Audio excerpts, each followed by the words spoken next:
Mon nom est Stéphanie Aymon, je suis la chef du service d'audiologie. Ça me fait vraiment plaisir de vous accueillir en ce beau mercredi avec nous aujourd'hui pour souligner le mois de l'audition et de la communication. Aujourd'hui, une belle conférence vous attend sur les acouphènes, dont le titre est Rien à faire contre les acouphènes, mythe ou réalité. Alors, merci d'avoir été nombreux à répondre à notre invitation, autant en présentiel que tous les gens qui sont avec nous en virtuel. Alors, sans plus tarder, je vais vous présenter nos deux conférencières qui sont là aujourd'hui pour souligner avec nous la Journée nationale de l'audition du Québec. Alors, il s'agit tout d'abord de Madame Karine Damour, qui est audiologiste depuis 25 ans. Qui accompagne la patientèle qui présente des acouphènes depuis environ 15 ans. Elle a présenté plusieurs conférences sur le sujet des acouphènes et elle est également l'auteure de plusieurs articles pour diverses publications, dont L'oreille bruyante. Également, elle est accompagnée de Mme Chloé Côté-Jutras, qui est détentrice d'une maîtrise en audiologie de l'Université de Montréal et qui pratique avec nous au CHUM depuis 2 ans. Elle a réalisé son stage d'externat au CHUM avec nous, en partie auprès d'une patientèle présentant une problématique d'acouphènes. Elle a également pratiqué quelques mois pour le CIS de la Montérégie Centre au début de sa carrière, puis en pratique privée par la suite. Alors, merci mesdames d'être là et je vous cède la parole.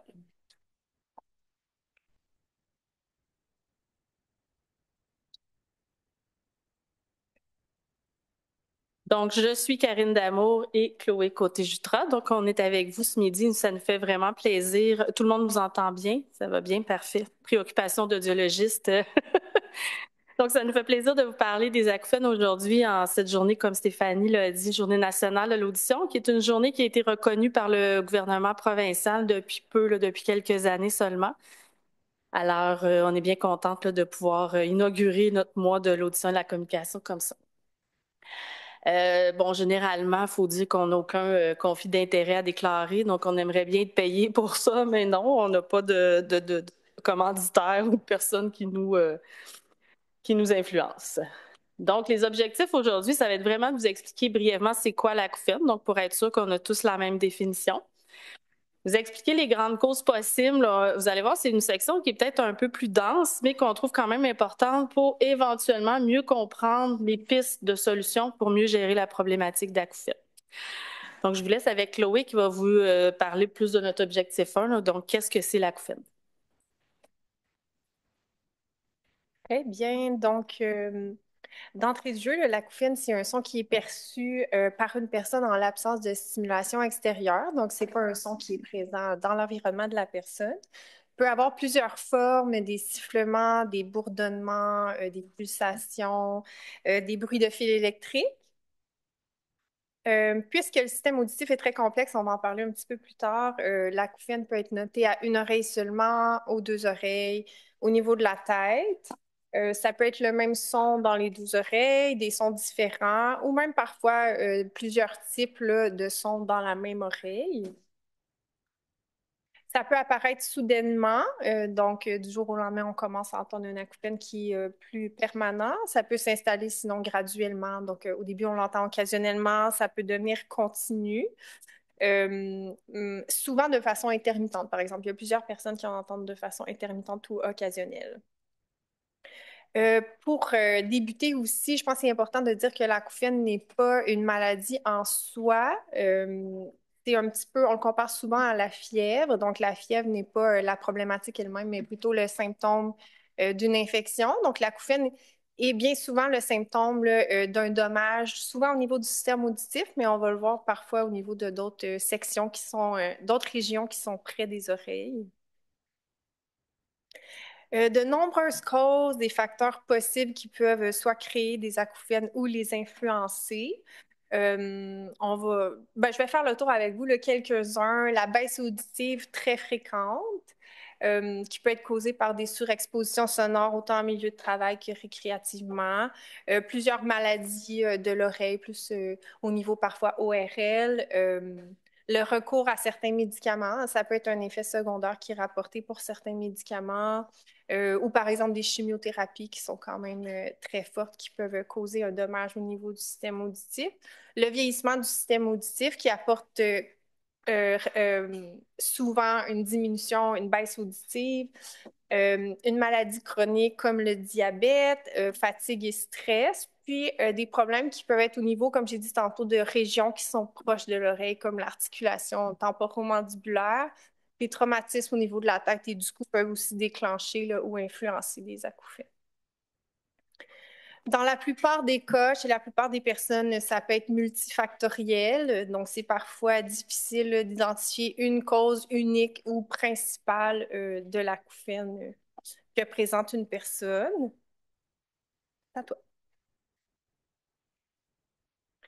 Donc, comme je vous disais tout à l'heure, on va tomber dans la section qui est un petit peu plus dense, un petit peu plus lourde, mais je pense que ça vaut vraiment la peine de comprendre c'est quoi les grandes hypothèses qui pourraient expliquer la présence de l'acouphène pour mieux comprendre les approches qu'on peut utiliser après. Donc, on va commencer par une petite leçon d'anatomie simplifiée, là, je vous rassure. On n'ira pas dans le grand détail, mais au moins pour connaître un petit peu c'est quoi les différentes composantes de l'oreille.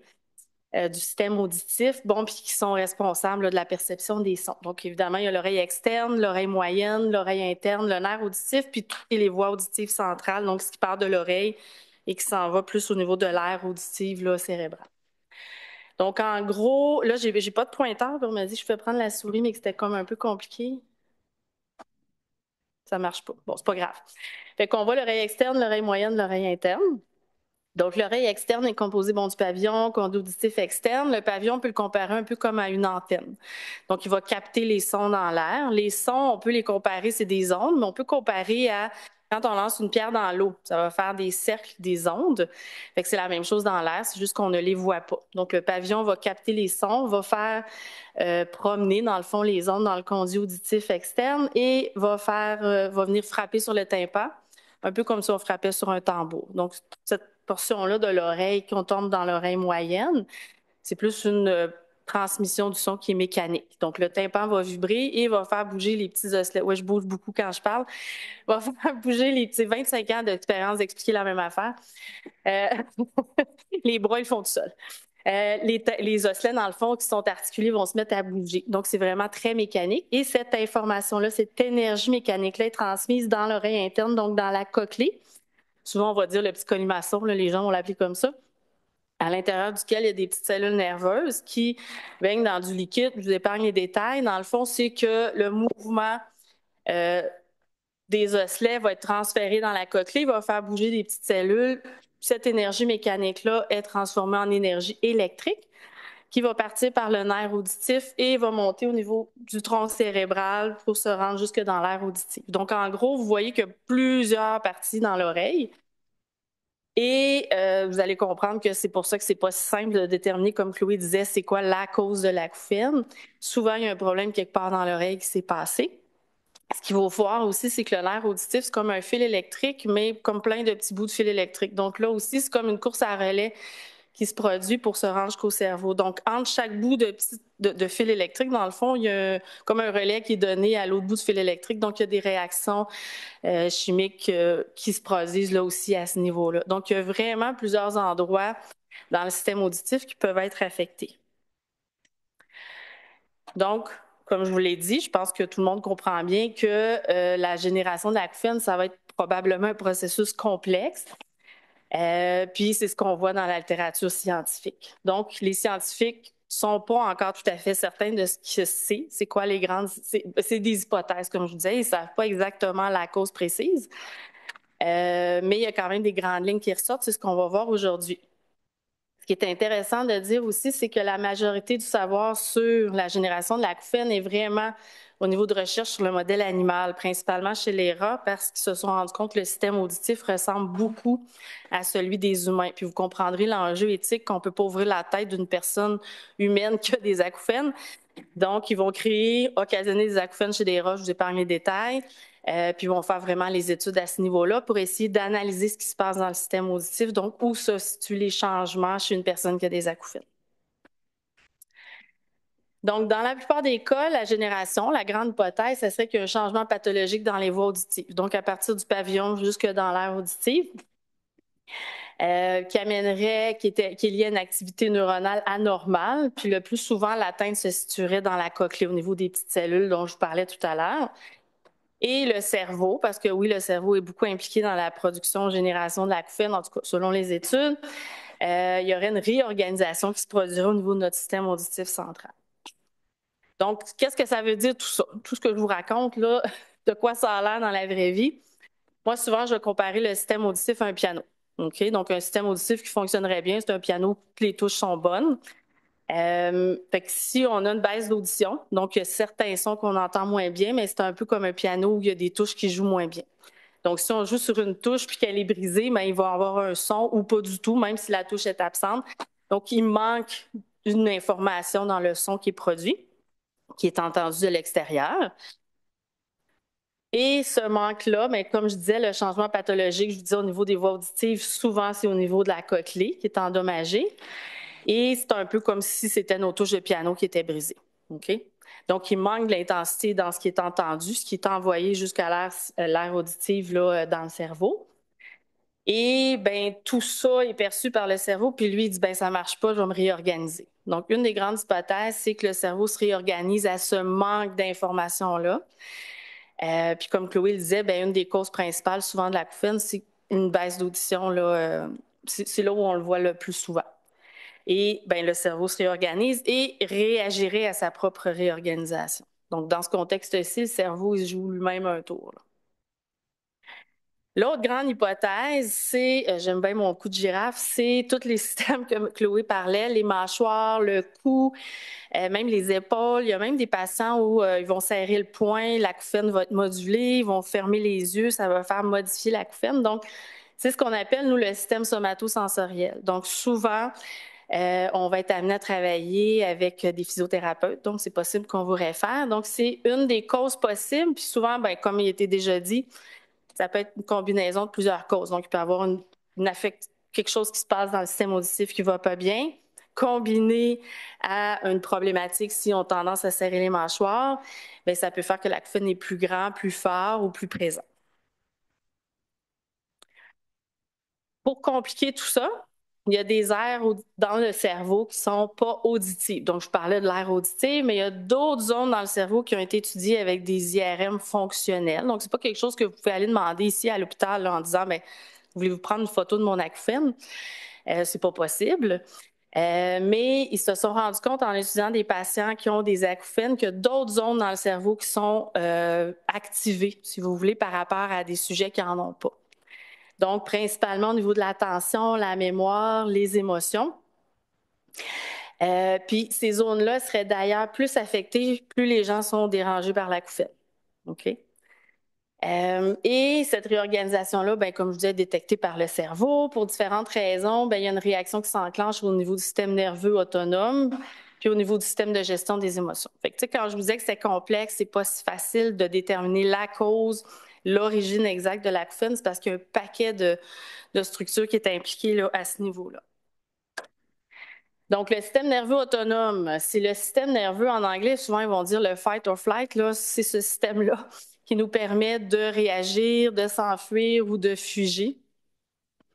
Il est séparé en deux parties. Donc, il y a le système nerveux sympathique qui, lui, prépare le corps à réagir à l'action, bon, face au danger, au stress. Puis, il y a son petit frère qui va dire, bien là, au bout de minute, on va se calmer. Donc, le système parasympathique va plus essayer d'amener une réponse de relaxation. Okay? Donc, qu'est-ce que ça veut dire dans votre quotidien? Si vous êtes seul à la maison un soir, puis il y a un son soudain, qu'est-ce que vous allez faire? Donc, votre attention, sans même que vous ayez pensé, va se mettre sur le son que vous avez entendu et de façon très sélective, va déterminer, va dire, bien, il faut que je m'occupe de ce son-là tant que je n'aurai pas compris d'où ça vient. Fait que ça sera un peu le même principe au niveau de l'acouphène. Donc, ce n'est pas un son qui vient de l'extérieur, comme il a été dit. On ne sait pas trop d'où ça vient. Notre cerveau, on le voit un petit peu plus tard, mais historiquement, là, même du temps des mammouths, il est habitué à réagir au danger pour assurer la survie. Fait qu'il va réagir de la même façon au niveau de l'acouphène. Donc, sans même réfléchir, votre attention va se diriger automatiquement sur le son soudain. Un autre exemple que je donne souvent qui n'est pas en lien avec l'audition, mais si vous vous promenez tranquillement dans le bois puis vous tombez face à face avec un ours, à aucun moment, je connais personne qui va s'accoter sur un arbre qui va dire « Bon, mon Dieu, qu'est-ce que je fais? » Fait que c'est un peu le même principe. Votre cerveau va dire bon, « OK, je me bats, je m'enfuis, puis maintenant, dans la science, ils ont comme rajouté gel, là, le freeze. Fait que ça va être un peu le même genre de réaction, ça se fait de façon automatique. Okay? Fait que je suis pas en train de dire à personne qui a des acouphènes que c'est la faute, c'est votre faute. C'est un peu votre cerveau qui réagit plutôt bien, dans le fond, à une réaction, comme un sentiment de menace. Fait que c'est un peu ça là, que je vous résumais dans le fond. Fait que là, si vous êtes intéressé à voir un peu plus c'est quoi cette réaction-là, le Centre d'études sur le stress humain, le CESH, sur leur site Internet, c'est super intéressant, super bien expliqué. Fait que comme je vous disais, c'est un peu le mammouth ou l'ours. Fait que la réaction au son soudain à la maison, au mammouth, à l'ours, ben c'est un peu la même chose que le cerveau reproduit quand il entend l'acouphène, puis il ne fait pas nécessairement la distinction entre ce qui est super dangereux ou pas dès qu'il établit que c'est une menace. Fait que toute l'attention à ce moment-là va être tournée vers l'agent stresseur, la menace, donc vers l'acouphène. Vous voyez où je vais en venir. Puis on se prépare, le système y répond dans le fond, puis il va dire, ben OK, c'est mieux de mettre de l'activité dans les muscles, au niveau du cœur, puis on laisse faire la digestion. Donc, il va vraiment préparer physiquement, vous allez ressentir une sensation de stress par rapport à ça. Et il peut y avoir une hypervigilance à ce moment-là qui s'installe. Fait que quand je vous dis repasser au son soudain dans la maison, ben c'est sûr que votre attention va toujours être là-dessus tant que vous n'aurez pas trouvé. Donc, vous avez comme une hypervigilance, vous allez devenir un petit peu plus tendu, un petit peu plus stressé. Et vous allez pouvoir fonctionner, vous faire à manger, écouter la télé, mais vous allez toujours avoir en fond l'idée, l'attention sur le son que vous n'avez pas réussi à identifier. Ce qui nous amène au système de gestion des émotions. Donc, si je vous demande, ben, est-ce que vous allez être, si on reprend l'exemple du son soudain ou de l'ours, est-ce que vous allez avoir une émotion positive, neutre ou négative ou plus de peur? Qu'on va être plus dans l'émotion négative. Donc, notre système va réagir puis va dire, ben ouf, OK, là, je suis en réaction d'alerte. Puis en plus, il va associer une émotion négative à toute cette réaction-là. Fait que c'est un peu ce que je vous disais là, depuis tout à l'heure. Donc, le cerveau tente de déterminer d'où il vient, le son, de l'identifier, mais il n'y arrive pas. Fait que le son qui est perçu, il est perçu comme une menace, il est perçu de façon négative. Puis là, ben, c'est comme s'il y a une boucle un peu qui s'enclenche, puis ça amène une réaction de stress. Donc, une des raisons, quand on lit dans la science, qui nous dit là, que pourquoi l'acouphène est un peu plus dérangeante, mais c'est comme Chloé le disait tout à l'heure, mais on ne le voit pas. On ne sait pas d'où il ne vient pas de l'extérieur. Comme c'est le cas généralement pour les sons du quotidien. Si ça sonne à la porte, si notre conjoint nous parle, ben on est capable de l'identifier, alors que l'acouphène, il ne vient pas de l'extérieur, puis notre mémoire des sons, de la misère à déterminer c'est quoi, à l'identifier. Donc, il n'obéit pas, dans le fond, aux règles qu'on utilise généralement pour écouter les sons au quotidien. Le cerveau aussi sélectionne les stimuli auxquels il doit prêter attention. Fait que là, comme il gère comme une menace, dans le fond, il enclenche une réaction de stress, ben, il va lui donner de l'importance à ce son-là.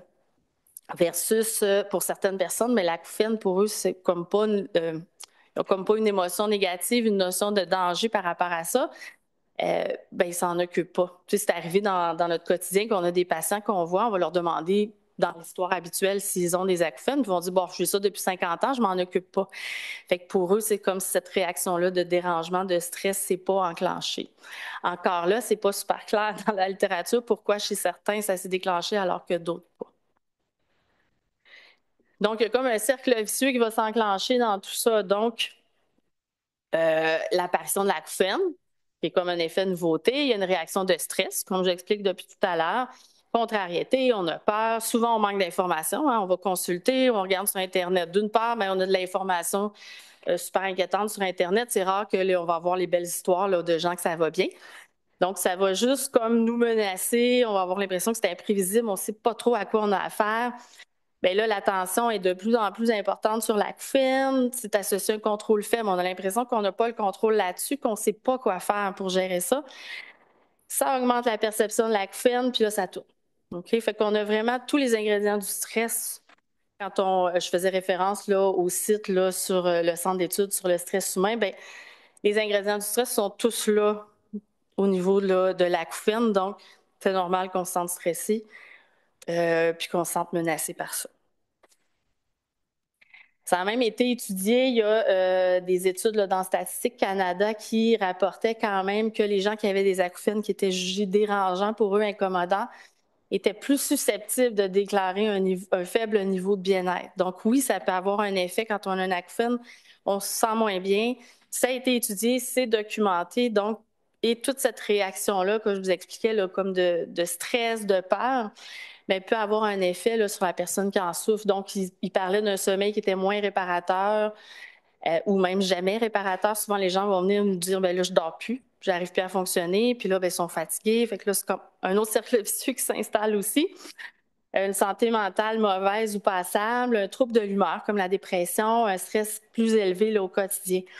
Fait que ça a vraiment été documenté, là, ça aussi, dans certaines études.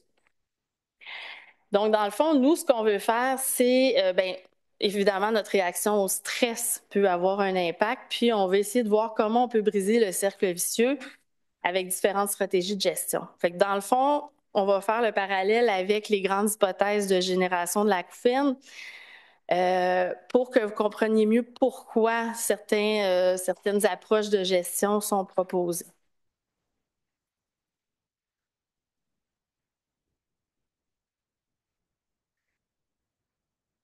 C'est certain que la plupart des gens qui présentent un acouphène, là, surtout par exemple si c'est continu, vont espérer qu'on ait une solution magique. Ben, même ceux chez qui c'est occasionnel, il n'y a personne qui a un acouphène qui se dit ah, c'est super. La plupart des gens préféraient ne pas en entendre du tout. Mais ce qu'on remarque en clinique, c'est lorsque certaines personnes sont vraiment à la recherche d'une solution instantanée et facile, ça reste difficile la gestion de la problématique.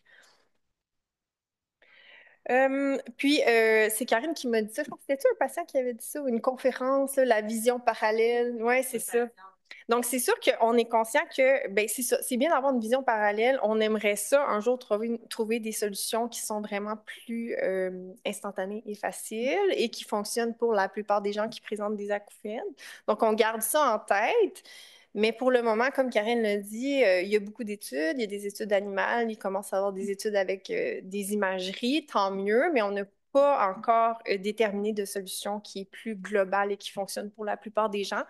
Mais ce qui nous reste, c'est pas ce qui nous reste en fait, c'est l'autre voie, l'autre vision parallèle, c'est les stratégies de gestion qui existent et qui fonctionnent.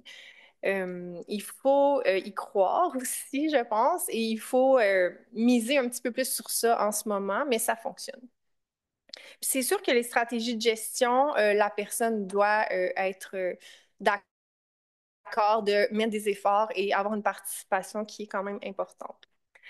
Même si la personne qui présente un acouphène est l'acteur principal là, dans la gestion de l'acouphène, il y a plusieurs professionnels qui peuvent la supporter dans cette gestion-là, dont les audiologistes. Mais comme on a parlé tantôt aussi, les physiothérapeutes, psychologues, dentistes, ORL, audioprothésistes sont toutes des personnes qui peuvent contribuer à une bonne gestion. Puis, évidemment, si on collabore tous ensemble, les professionnels, ça peut vraiment aider dans la gestion d'un acouphène pour une personne. On a classé les différentes interventions en deux catégories. Donc, celles qui touchent un petit peu plus l'acouphène directement, où le but serait vraiment de réduire l'intensité ou même d'éliminer l'acouphène complètement. Les moyens, il peut y avoir de la médication, suppression électrique, neuromodulation, mais il y a plusieurs de ces approches-là qui sont encore expérimentales. Donc, c'est plus difficile pour le moment. Bien, ça dépend. Il y a des cas que ça fonctionne. Karine va en reparler, mais plusieurs approches, c'est expérimental. Ensuite, il y a la catégorie où c'est des solutions qui sont plus des interventions centrées sur les réactions à l'acouphène. Le but, c'est d'aider la personne qui présente un acouphène à passer d'un état d'intolérance à un état d'acceptation, d'habituation. Plusieurs moyens, le counseling, plusieurs thérapies dont on va vous parler. En premier lieu, ce qui est important de dire, c'est peu importe on est quel professionnel, quand un patient nous rapporte présenter une problématique et un dérangement, généralement, les patients qui nous rapportent de l'acouphène, qui nous en parlent, sont souvent dérangés par l'acouphène. d'offrir un support, des encouragements positifs et de l'écoute. C'est déjà vraiment une bonne étape. Puis ensuite, ben, on peut les référer en audiologie ou nous, on peut après ça les informer. Ben, le même, peut-être vous allez être capable d'informer les gens maintenant sur qu'est-ce que c'est l'acouphène. Mais sinon, nous, on peut aller plus loin dans ce processus-là. Puis il y a beaucoup de patients à qui on va fournir simplement des informations, puis ça va déjà diminuer beaucoup leur dérangement, puis qui n'auront peut-être même pas nécessairement besoin d'aller essayer d'autres approches. Donc, on va regarder un petit peu plus la catégorie d'intervention au niveau des réactions à l'acouphène en premier. Donc, le but, faire croire au cerveau que l'acouphène n'est pas menaçant. Comme Karine a dit tantôt, le cerveau perçoit ça comme une menace. Jouer un tour au cerveau ou entraîner en tout cas le cerveau. Puis ça vise, comme j'ai déjà dit, l'habituation. On veut être tolérant. La définition elle-même de l'habituation, c'est un processus simple d'apprentissage qui consiste en une diminution des réponses d'un individu à un stimulus lorsque celui-ci lui est présenté de façon permanente sans renforcement.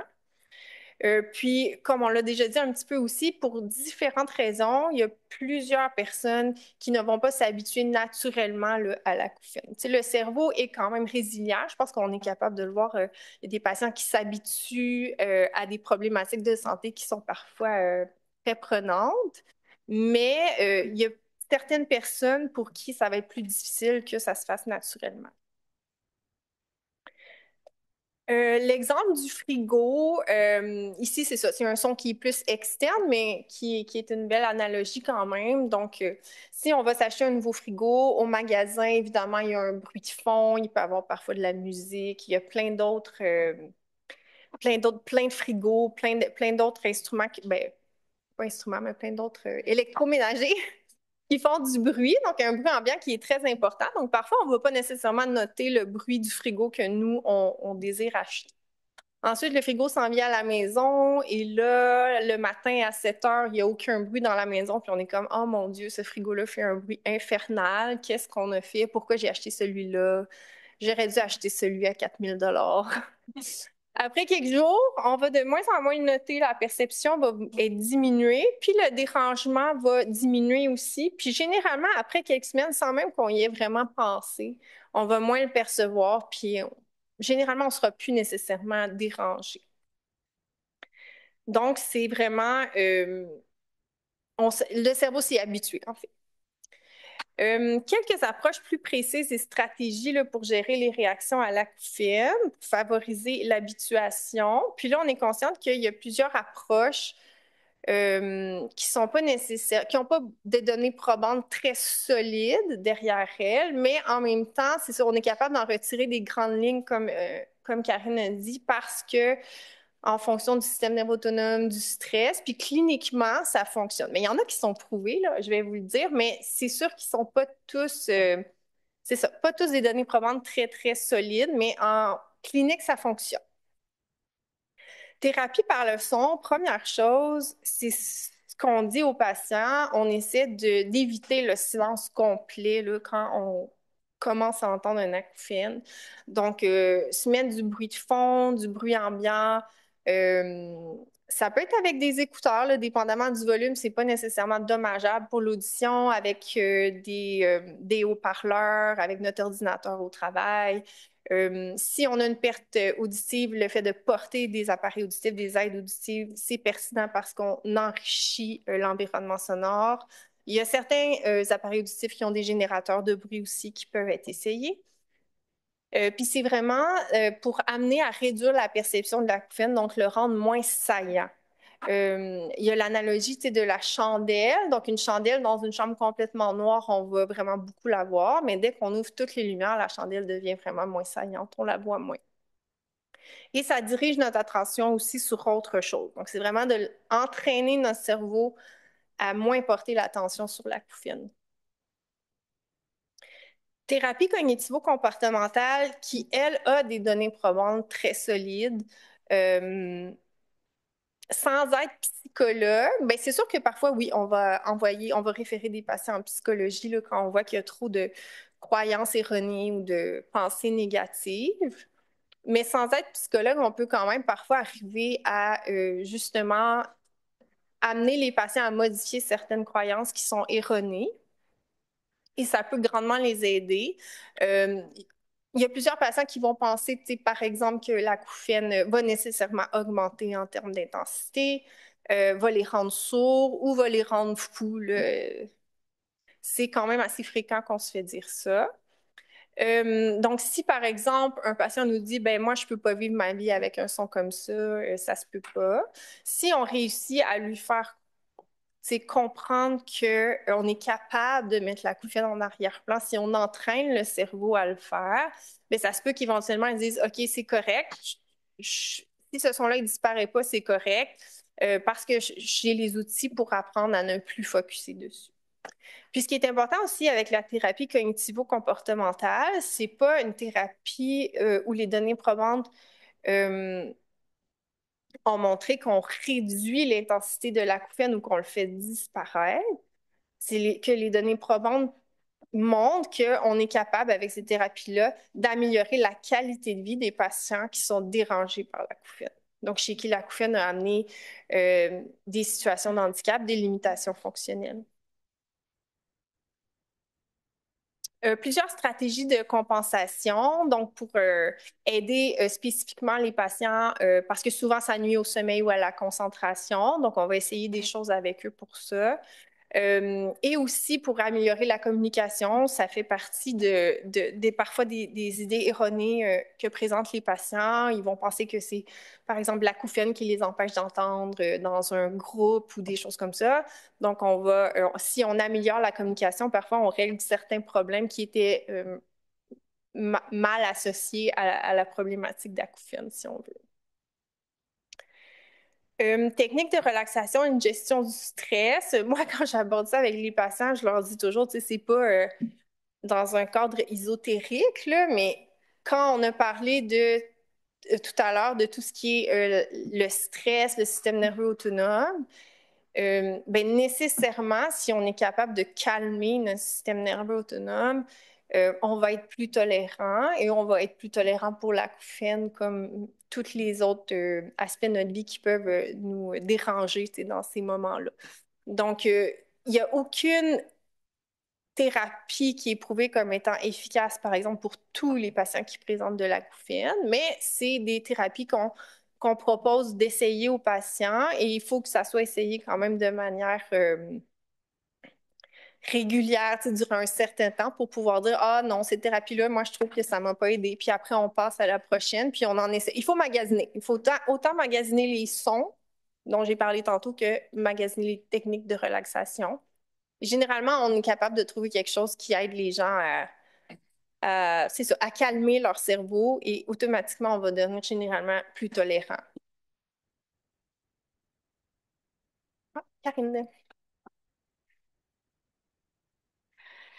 Fait que je pense que vous commencez à faire le lien entre les hypothèses de génération de l'acouphène, comment le cerveau agit à travers tout ça. Puis je le répète comme tantôt, c'est pas de votre faute, c'est la façon dont votre cerveau a réagi. Je vais juste vous redonner un petit exemple à quel point le cerveau, c'est fort pour mettre des réactions sur différentes choses qu'on vit dans le quotidien. Okay? Moi, quand j'étais jeune, au réveillon de Noël, ma mère mettait du parfum. Elle en mettait rarement pendant l'année, mais dans les grands événements, elle mettait du parfum. Chez nous, le réveillon dans le bas du fleuve, ça commençait à minuit, ça finissait à 5-7 heures le matin. C'était le fun, il y avait du monde, les mononcles, les matantes. On avait du plaisir. J'ai rien fait de particulier quand j'avais 6-7 ans, puis c'était le réveillon. Mais à un moment donné, dans une cabine insonorisée, où les odeurs sont quand même assez faciles à documenter, j'ai senti le parfum de ma mère. La patiente que j'avais sentait ma mère quand c'était le réveillon et sans que j'aie fait quoi que ce soit, je me suis remis dans cette émotion-là. C'est revenu naturellement. Donc, quand vous vous rappelez les petits bonhommes tantôt, le bonhomme sourire, le bonhomme neutre puis le bonhomme triste, ou fâché ou qui a peur, bien là, ça a amené un souvenir agréable. Okay? Puis quand je vous dis que c'est pas de votre faute si vous réagissez à l'acouphène, avec vous, on va essayer de trouver, comme Chloé disait, des fois, il y a des petits bloqueurs à l'habituation, puis on essaie de trouver ce qui en est. Fait que vous voyez à quel point ça peut être puissant. Je vous donne un exemple négatif. Quand j'étais enceinte de mon premier garçon, j'avais toujours mal au cœur du 0 à 42 semaines. Et quand j'ai eu mon deuxième enfant, je devais faire manger le premier, parce que même si on a mal au cœur, il faut s'occuper du premier qui est là. Et je me suis rendu compte que quand je revenais travailler, je faisais le souper, j'avais la nausée à côté, puis mon enfant, le plus vieux, celui qui était là, écoutait une petite émission, puis il y avait un jingle, une petite chanson au début de l'émission. Je n'ai pas fait de cas. Mais quand ma fille, donc mon deuxième enfant, a eu l'âge d'écouter cette émission-là, quand j'entendais le jingle, la petite chanson, j'avais mal au cœur. Et là, je me disais, voyons, qu'est-ce qui se passe? Puis là, à un moment donné, j'ai fait le lien, genre, Caroline, cette histoire-là. Fait que voyez-vous, là, mon cerveau, il a mis une émotion négative à un stimulus, puis j'ai jamais fait de lien avant, tu sais, j'ai jamais dit, oh, cette chanson-là va me donner mal au cœur, tu sais. Fait que le cerveau réagit un peu comme ça.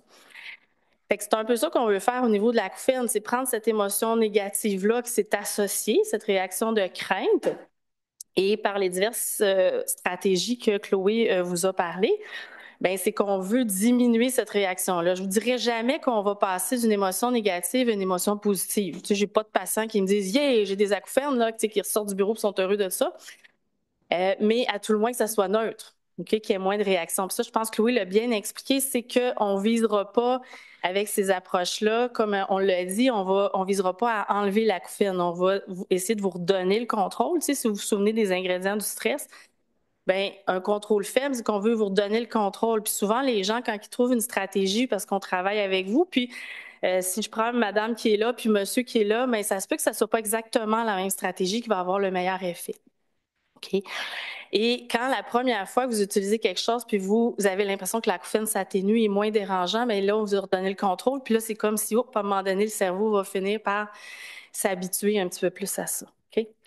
Fait qu'il y a des exercices de diversion aussi au niveau de l'attention par rapport à ça. Fait que souvent, on va dire aux gens, c'est sûr que si vous faites juste penser à l'acouphène, penser à l'acouphène, penser à l'acouphène, vous allez penser à l'acouphène. OK? C'est la même chose que si vous vous couchez un soir puis vous dites, ce soir, il faut que je dorme. Les chances que vous dormiez ne sont pas bien grandes. Hein? Puis plus vous allez moins dormir, plus vous allez vous dire, il faut que vous dormiez, vous n'allez pas dormir. Fait que cette espèce de cercle vicieux-là qu'on veut couper. Fait que je pense à un patient, lui, c'était de colorier des mandalas. J'ai une autre patiente, elle a dit, mais quand la nuit, je me rendors plus, je vais faire des mots mystères. Fait que juste de mettre son attention sur autre chose, ça fait qu'elle pense moins à l'acouphène, puis tranquillement, elle dit, j'arrive à me rendormir. OK? Fait que souvent, quand vous venez nous voir ou vous allez voir un audiologiste, on a tendance à vous demander, est-ce qu'il y a des contextes dans votre quotidien où vous l'entendez moins, l'acouphène est moins dérangeant? On va essayer de viser ces activités-là pour toujours contrecarrer un petit peu quand l'attention est seulement sur l'acouphène, quand le dérangement est là. Donc, à force de dire au cerveau, regarde, tu t'en occupes pas, il va finir par croire que c'est pas dangereux. Puis effectivement, souvent, dans la majorité des cas, l'acouphène, c'est pas un signe d'une maladie grave, là. OK? Fait que ça va être un petit peu plus à ce niveau-là, la diversion là, de l'attention. Puis on va vraiment travailler avec vous à essayer de trouver un son qui vous aide. Tu sais, c'est sûr, comme Chloé disait, on peut utiliser tout ça. Mais moi, si vous me dites, dans la douche, je l'entends pas, si vous voulez écouter un bruit de douche toute la journée, il n'y a aucun problème. Maintenant, avec les Internets, on peut trouver à peu près n'importe quel son et l'entendre, l'écouter dans la journée. Puis à un moment donné, l'habituation se crée, se crée dans le fond, et vous allez vous rendre compte que vous allez passer à travers votre journée sans le mettre le son. OK? Il y a des approches complémentaires. Encore là, effectivement, au niveau de la science, il n'y a rien là, qui nous dit que si tout patient qui a un acouphène va en acupuncture, ça va aider. Mais on sait que certains patients en acupuncture, ça va soulager un peu l'acouphène, ça va atténuer, même chose au niveau de l'hypnose. Ce qui est important, par contre, c'est de ne pas essayer tout en même temps. Tu sais, si vous allez chez l'acupuncteur en hypnose, vous mettez du bruit, puis vous essayez des pilules de n'importe quoi, là, à un moment donné, on ne saura plus qu'est-ce qu'il a fait de quoi. Puis c'est toujours à faire attention. Fait que c'est là aussi où on est là pour être un peu le pivot pour vous aider là, à déterminer qu'est-ce qu'on essaye, puis qu'est-ce qui n'est pas dangereux aussi pour vous. On va faire un petit croche par rapport à traiter l'acouphène directement. Comme Chloé l'a dit, c'est des approches qui sont souvent expérimentales. Et le but, c'est vraiment d'essayer d'enlever l'acouphène.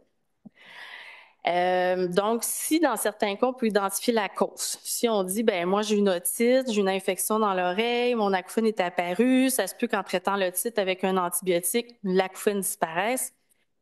on essaye ces choses-là. Donc, ça se peut que si on trouve une cause, ça se peut qu'on traite la cause puis l'acouphène persiste aussi, OK? Ou changer un médicament. Comme il était abordé tout à l'heure, certaines médications peuvent avoir un effet toxique au niveau des oreilles, particulièrement la chimiothérapie, mais il y en a plein d'autres. Mais là, j'aurais dû la mettre en rouge, là, mais ma mise en garde, il ne faut jamais, jamais, jamais arrêter soi-même un médicament. Je le redis, ne jamais arrêter un médicament sans consulter d'abord son médecin. À tout le moins de demander au pharmacien s'il peut valider, c'est une très bonne ressource là, pour valider s'il y a des effets secondaires au niveau de l'audition. Parce que c'est sûr que si vous avez arrêté de prendre votre médicament pour la pression, mais vous pouvez vous retrouver avec des problèmes bien plus graves que l'acouphène. OK? Fait que c'est important de toujours consulter d'abord. La pilule magique, bien, effectivement, il n'y a rien dans la science qui nous dit qu'il y a un médicament là, spécifique qui pourrait traiter l'acouphène. Les approches expérimentales, bien, ce qui se passe, c'est que des fois, un peu par coïncidence, ils vont dire, bon, OK, j'ai traité tel patient qui a de l'épilepsie avec telle molécule, puis hop, tiens donc, il y a moins d'acouphènes. Fait que là, ils se disent, ah, on va prendre la même molécule chez des patients qui ont des acouphènes, puis on va l'essayer. Encore là, dans la science, il n'y a rien qui dit que telle molécule qu'on utilise chez tous les patients qui ont des acouphènes va avoir un effet bénéfique chez tous ces patients-là. Donc, souvent, la conclusion des études, c'est que ça a eu un effet chez un certain nombre de personnes, puis pas d'effet chez d'autres. Fait que c'est... Mon Dieu, ça parle, cette affaire-là. Fait que c'est un peu ça qui est compliqué au niveau des études parce qu'il n'y a rien, là, comme on le disait tout à l'heure, il n'y a pas vraiment de données probantes. Stimulation auditive, c'est qu'il y a plusieurs compagnies qui vont rivaliser là, d'originalité pour créer toutes sortes de sons qu'on peut écouter. Donc, il y a des compagnies qui vont dire, ben, il faut suramplifier la fréquence de l'acouphène estimée. On pense que c'est à peu près à telle fréquence que vous l'entendez, bien, on va vous faire entendre comme une musique ou un son, puis oups, cette fréquence-là est suramplifiée. D'autres vont dire, non, il ne faut pas l'entendre, celle-là, fait qu'ils vont la couper. Fait qu'il y a plusieurs dispositifs là, dans les différentes compagnies là, qui sont créées comme ça. Encore là, les données ne sont pas là, importantes au niveau de la science, puis c'est souvent des dispositifs qui ne sont pas acceptés au Canada. La stimulation magnétique transcrânienne, c'est un peu la même chose que pour l'exemple que je donnais pour l'épilepsie. Ils se sont rendus compte chez certains patients parce que c'est une stimulation qui est utilisée chez des patients qui sont réfractaires à la médication pour des dépressions sévères. Donc, ils se sont rendus compte qu'en mettant la bobine d'induction pour traiter autre chose que l'acouphène s'atténuait. Encore là, dans la science, ça démontre un effet modéré chez un nombre modéré de personnes. C'est quand même très modéré comme effet. La stimulation électrique du nerf vague, c'est une autre stimulation qui a été documentée d'abord chez les animaux, puis ensuite a été essayée chez les humains, puis encore là, c'est quand même invasif. Là, ils vont implanter un processeur dans l'abdomen pour vous envoyer une influx nerveux au niveau du nerf vague, vous faire entendre des sons. C'est quand même très invasif. Fait que, ce qui est important de retenir, c'est qu'il y a quand même beaucoup de recherches comparées à il y a quelques années même. Donc, ça se peut qu'à un moment donné, chaque petit pas qu'on fait au niveau de la recherche, on arrive là, à trouver quelque chose qui serait peut-être plus vu comme un traitement là, au niveau de la source. Donc, la prévention, une des possibilités au niveau de la prévention, c'est de protéger nos oreilles quand on est surexposé au son fort. Donc, pour prévenir l'apparition ou l'aggravation. C'est vraiment d'adopter des habitudes saines là, en ce qui a trait à la santé auditive. Souvent, c'est une phrase qu'on entend, « Ouais, mais ma musique est bonne, elle n'est pas dangereuse. » Bien, c'est pas parce qu'elle est bonne qu'elle n'est pas trop forte pour vos oreilles. Fait que, si on le voit souvent, on a des musiciens, puis là, ben oui, mais c'est super bon la musique qu'on fait. Oui, c'est parfait, mais elle peut être dangereuse quand même pour les oreilles. Donc, un son fort qui n'est pas dérangeant peut être quand même dangereux. Fait qu'il faut vraiment toujours tenir compte de l'intensité et de sa durée et non de notre appréciation subjective du son. Donc, l'Organisation mondiale de la santé, lui, jugeait un bruit sécuritaire. Donc, limite la plus conservatrice, c'est pas les limites qui sont utilisées dans l'industrie là, au Québec et au Canada, c'est pas les mêmes normes, mais l'Organisation mondiale de la santé parlait d'environ 75 décibels pour 8 heures. Donc ça serait sécuritaire totalement pour des oreilles. Et plus on augmente l'intensité, plus on diminue le temps d'exposition. Donc, c'est sûr que si vous allez voir un concert au Centre Bell sans protection, si vous commencez à faire des calculs, ça commence à être dangereux pour vos oreilles. Quand on ne peut pas éviter d'être surexposé, c'est de recourir à la protection auditive. Il peut y avoir des bouchons moulés maintenant là, pour les oreilles, des coquilles. Ça peut être de prendre des pauses. Tu sais, si on est dans un bar, mais on peut dire, OK, à telle période, je sors un peu, je reviens.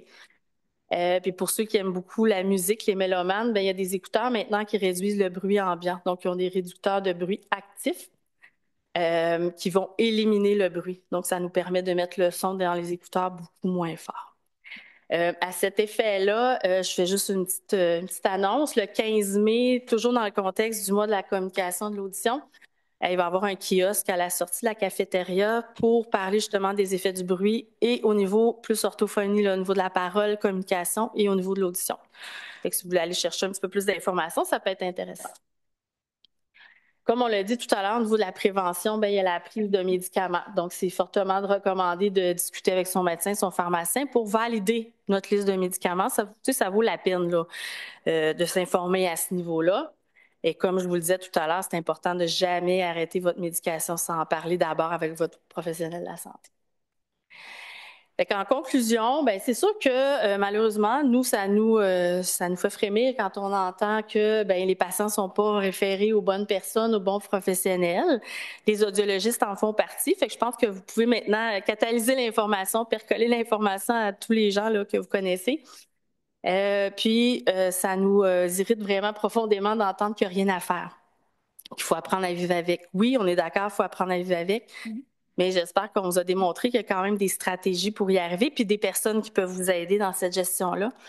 Je vous dirais que d'appréciation subjective, là, généralement, ça va faire une différence, ces approches-là. Les gens vont vraiment trouver un soulagement au niveau de leurs symptômes, leurs dérangements. Donc, j'espère que maintenant, vous pouvez répondre non quand vous allez entendre qu'il n'y a rien à faire pour l'acouphène. Il y a vraiment des ressources, des stratégies là, qui sont là pour vous aider. Je pense qu'on est pas mal dans le temps, 2-3 minutes de... Donc, on va être prêts à prendre des questions. OK, là, je ne sais pas, ici en présence, si...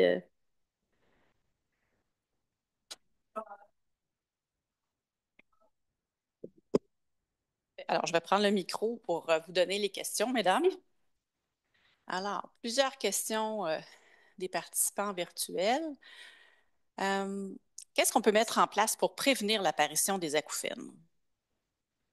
C'est ça, c'est un peu ça qu'on vient de raconter, je dirais, c'est que c'est vraiment protéger les oreilles quand c'est nécessaire. Tu sais, je vous dis pas de mettre des bouchons dans le métro, mais si vous allez voir des concerts, des événements sportifs, même le hockey là, au Centre Bell, tu sais, ils sont bien cool, là, ils mettent l'intensité du son dans l'écran. C'est vraiment très fort si vous êtes sur place. Donc, de protéger les oreilles, mettre des bouchons, des coquilles ou, comme on disait, il y a moyen de faire des bouchons moulés. Vraiment au niveau de la médication, puis c'est vraiment au niveau d'avoir une bonne hygiène là, au niveau de sa santé et auditive. C'est vraiment plus à ce niveau-là. Une bonne gestion du stress. Ah oui, c'est vrai, effectivement, merci. Une bonne gestion du stress en général. Juste une petite parenthèse comme ça, dans l'étude de Statistique Canada, il disait que éventuellement, les jeunes qui sont toujours avec des bouchons, pas des bouchons, des écouteurs dans les oreilles actuellement, qui écoutent toujours là, sur leur téléphone, ces jeunes-là, quand ils vont avoir à peu près 30 ans, vont avoir des oreilles usées comme s'il y en avait 50. Donc, souvent, ce qu'il faut savoir aussi, ça peut être pertinent par rapport à ça, c'est que c'est pas parce que vous êtes allé voir un concert, qu'il n'y a pas d'acouphène sur le coup, que ça usera pas prématurément votre système auditif plus tard. Parfait. Deuxième question. Une personne partage avoir un acouphène objectif dû à une dysfonction de la trompe du pistache de plus en plus fréquemment, voire même de façon permanente. Est-ce que des interventions chirurgicales sont possibles pour ce type d'acouphène? C'est possible. Il faudrait souvent une ORL qui est partant pour faire ça. Il y a aussi des exercices de rééducation tubaire qu'on pourrait aussi essayer avant, par contre. Donc, ça pourrait être intéressant de voir une audiologiste puis de réaliser l'évaluation de la fonction tubaire. À moins qu'il y ait déjà, peut-être qu'il a déjà passé cet examen-là. Mais ça serait intéressant, s'il n'a pas fait les exercices, de revoir un audiologiste, d'avoir des exercices, d'essayer ça. Puis au besoin, nous, quand ça reste malgré les exercices, on va référer en ORL. Parfait. Autre question, vous avez parlé du port des bouchons, mais est-ce que le port des bouchons la nuit peut faire augmenter les acouphènes? En effet, c'est ça qui est un petit peu contradictoire, contre-intuitif. Il faut protéger son audition lorsque le niveau de bruit est trop élevé. Lorsqu'on a un acouphène ou même lorsqu'on n'en a pas. La nuit, le bruit n'est pas trop élevé. On ne devrait pas porter de bouchon parce qu'on dit à notre cerveau durant 8 heures de temps on se crée une espèce de surdité. Et ça peut finir par porter notre attention sur un acouphène qui est peut-être déjà là, mais sur lequel on ne portait pas notre attention. Donc, pas nécessairement recommandé. Ce serait plus pertinent de mettre un petit peu de bruit de fond, mais encore une fois, pas fort. Donc, du bruit blanc, bruit de vague. Ça va faire en sorte que ça va camoufler les bruits extérieurs qui nous dérangent, notre conjoint qui ronfle, les bruits de la circulation, par exemple. J'imagine que c'est pour ça qu'on porte les bouchons la nuit. Ce serait plus pertinent de mettre un bruit de fond, mais encore une fois, des fois, c'est intéressant de voir un audiologiste parce qu'on peut discuter à peu près de qu'est-ce qui est tolérable la nuit ou non plus pour pas nuire au sommeil, là. Merci. Est-ce que des acouphènes très forts peuvent induire une nausée et des étourdissements?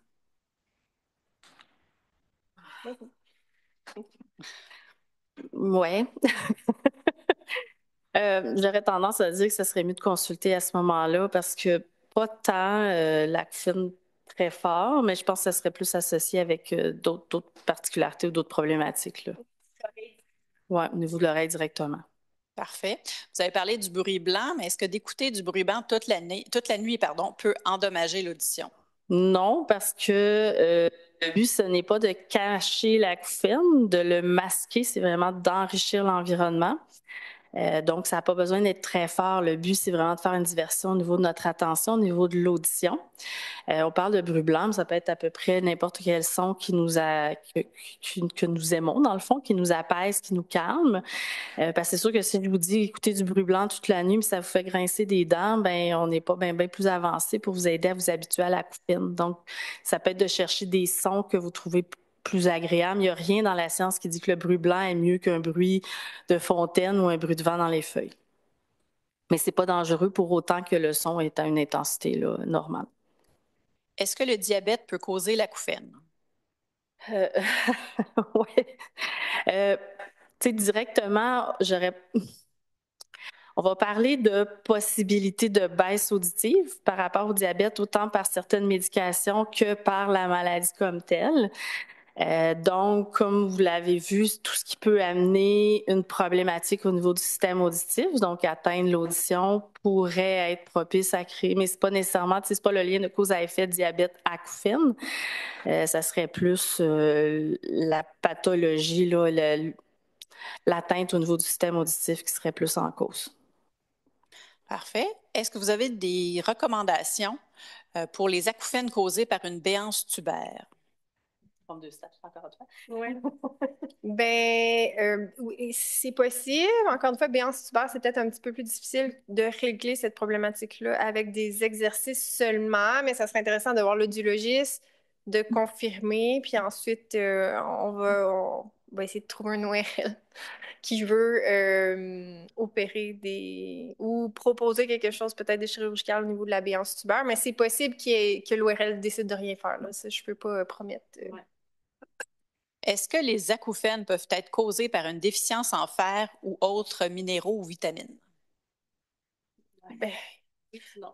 C'est ça. Ben, c'est que, tu sais, l'oreille, c'est un organe, si on veut, c'est sensoriel, mais je veux dire, il y a du sang qui passe là. Donc, tout ce qui peut déranger, j'imagine, la composition du sang peut avoir un certain effet, mais c'est rarement des liens de causalité. Après ça, si avec le médecin est d'accord de vous proposer des suppléments, tu sais, essayez-le, mais c'est ça, commencez pas à supplémenter ou à prendre des produits naturels qui pourraient après ça causer des effets. Ouais, c'est ça. Ben, je sais pas si c'est clair. C'est sûr que si avec un bilan sanguin, il y a certaines carences au niveau du bilan qui sont rapportées, effectivement, un supplément pourrait être recommandé et ça se peut que l'acouphène s'atténue ou disparaisse.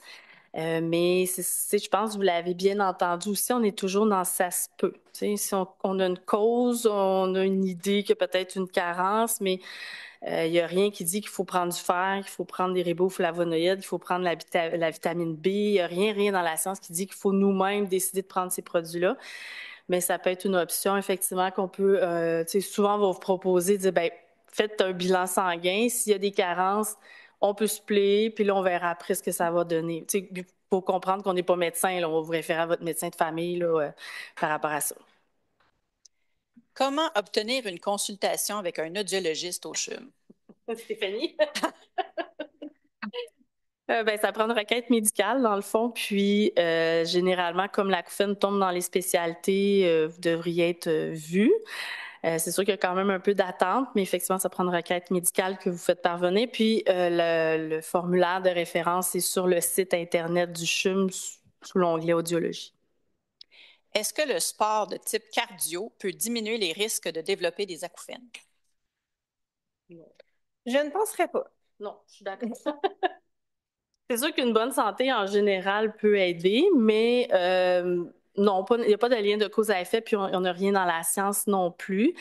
Il y a des gens, par contre, c'est l'inverse. Si on va pratiquer une activité physique intense, l'acouphène peut s'accentuer pendant la pratique, mais généralement va s'estomper après le sport. En général, c'est plutôt rapporté de dire avoir une bonne hygiène de santé, de vie en général, donc être en bonne santé physique, bouger, c'est plutôt l'effet là, pour aider là, au niveau de l'acouphène. Il y avait une dernière question en ligne. Si après un concert, j'entends moins fort, puis ça semble revenir à la normale après un certain temps, est-ce que j'ai perdu de l'audition, mais je me suis habituée? Ça pourrait être un dommage temporaire, mais ça pourrait aussi être un certain dommage permanent qui se rétablit en partie aussi. Ouais. Ça serait bien on pourrait faire une évaluation pour valider que les fréquences sont bien entendues, toujours dans la normale. Bien, c'est sûr qu'après une surexposition à des sons forts, si tout le monde, je vous donne l'exemple, quand vous êtes sorti dans un bar, quand vous ressortez du bar, vous allez avoir l'impression que vous entendez dans un bocal, que votre audition est moins bonne. Souvent, les oreilles vont siffler. Ça, c'est un indice qu'il y a un dommage, généralement, comme Chloé l'a dit, temporaire au niveau des oreilles. Généralement, avec du repos sonore. Donc, si vous n'allez pas passer la tondeuse, si vous n'allez pas dans un autre concert, dans les heures qui suivent, généralement, ça peut se replacer. Malheureusement, il y a certaines personnes, c'est déjà arrivé, nous, il y avait des concerts au Centre Bell, puis le lendemain, ça rentrait là, à pleine porte dans l'audiologie avec un acouphène, puis finalement, il était permanent, ou des baisses d'audition qui ont été permanentes. Ça dépend toujours, il y a certaines sensibilités au niveau de l'audition chez certaines personnes, mais généralement, ça va se replacer. Donc, c'est pas nécessairement que la personne s'est habituée, c'est que souvent, le dommage était temporaire et revenu. Si on s'amusait à monitorer votre audition avant d'entrer dans le bar, puis après, on verrait une baisse d'audition, là, possiblement, qu'on pourrait mesurer. Et c'est les signes. Juste pour vous donner un autre exemple, les travailleurs qui travaillent en industrie, donc sont surexposés à des sons très forts, ça peut prendre une dizaine d'années avant qu'on puisse mesurer les dommages causés à l'audition, mais ça ne veut pas dire qu'il n'y en a pas eu avant. Donc, chaque surexposition est susceptible d'amener des petits dommages peut-être plus précoces, qui vont se résorber, mais à un moment donné, l'oreille n'arrive plus là, à complètement compenser et se replacer. Merci. Avant de clore le tout, est-ce qu'il y avait d'autres questions pour les gens dans la salle? Oui. Oui. Oui, c'est mieux pour que les gens en virtuel puissent bénéficier de votre question. En fait, mon nom, c'est Sylvain. Merci pour la conférence aujourd'hui. C'est vraiment très intéressant. Vous avez parlé de bouchons moulés. Où est-ce qu'on peut faire ça? C'est chez les audioprothésistes, les mêmes personnes généralement qui s'occupent des appareils auditifs. Là, quand vous appelez, vous dites que vous venez pour des bouchons, puis eux, ils prennent le moule, ils envoient ça à la compagnie qui fait les bouchons. Il y a des frais, évidemment. Donc, on parle... quelques centaines de dollars. Oui, ça peut être plusieurs centaines de dollars. Là, ça dépend si on veut aussi un filtre. Quand on aime écouter la musique, on peut mettre un filtre qui va empêcher qu'il y ait une déformation là, de la musique parce que avec un bouchon conventionnel simple, on bloque surtout les hautes fréquences, les sons aigus. Okay. En tout cas, mais ça peut varier en prix, mais en appelant, ils peuvent vous informer déjà. OK. Merci beaucoup. Merci. Oui. Bonjour, moi, c'est Isabelle. Vous avez parlé tout à l'heure de l'hypnose. Oui. Est-ce qu'il y a eu des études de fait avec ça ou est-ce que l'hypnose va aller seulement aider à diminuer les inconforts ou ça peut aider à rétablir? Bien, généralement, ça va être plus ça, de diminuer le dérangement à l'acouphène, mais les études sont pas, les données probantes ne sont pas super solides là, pour l'hypnose. c'est pas prouvé comme étant plus efficace que de ne rien faire, là. Mais chez certaines personnes, ça peut aider. Donc, nous, on n'est pas là pour dire allez absolument. Enfin, on peut pas vous dire allez absolument faire de l'hypnose ou allez absolument faire de l'acupuncture parce que c'est pas soutenu par des données probantes solides. Mais il y a des gens qui voient un bénéfice, mais c'est surtout le dérangement. Mais lorsqu'on est plus ou moins dérangé, c'est un peu comme si l'acouphène était moins présent aussi. Fait que c'est dur à dire, là. Bien, c'est ça. Puis pour faire du pouce là-dessus, puis on va terminer parce qu'on voit l'heure. Les études, malheureusement, comme l'acouphène, on ne peut pas prendre une photo de l'acouphène. C'est comme une fracture du bras, on peut dire après, bon, ça s'est réparé. Malheureusement, on n'a pas ça dans les études pour comparer. Donc, c'est toujours difficile, suite soit à l'hypnose ou à de l'enrichissement sonore, dans les études, de dire est-ce que l'acouphène est vraiment parti ou il est juste plus dérangeant puis le cerveau l'a comme évacué. Ça, ils n'arrivent pas à le dire actuellement dans la littérature scientifique. Fait que c'est un peu ça. Puis quand on dit qu'il n'y a pas de données probantes, c'est que malheureusement, on ne peut pas dire que tous les patients qui ont été testés dans l'étude avec de l'hypnose ont eu un effet bénéfique, mais il y en a qui l'ont eu. Fait qu'on ne peut pas vous dire, ben allez-y pas. Mais tu sais, entre ça puis des granules, des fois, acheter un peu n'importe où, là, tu sais, des fois des patients qui se lancent un peu dans toutes sortes d'affaires, ça peut devenir dangereux pour votre santé. Puis comme on disait tout à l'heure, c'est d'essayer les choses un peu une à la fois puis voir un peu l'effet. Mais malheureusement, c'est que dans des choses comme ça, on ne peut pas dire on vous le recommande parce qu'on ne peut pas s'appuyer sur des données scientifiques. Bien, merci beaucoup, mesdames, et bonne journée à tous.